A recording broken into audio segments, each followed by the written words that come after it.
ఒక అందమైన పల్లెటూరిలో రజనీకాంత్, మమత అనే దంపతులు ఉండేవారు. వాళ్ళు ఎంతో ఆనందంగా జీవించేవారు.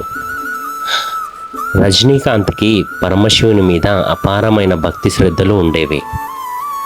అయితే ఒకరోజు మమత మార్కెట్కి వెళ్ళి కూరగాయలు తీసుకొని ఇంటికి వచ్చింది. ఇంట్లో రజనీకాంత్ బాధపడుతూ కూర్చున్నాడు. అప్పుడు మమత వచ్చి, ఏమి అయింది అండి, బాధగా ఉన్నారు అని అడుగుతుంది.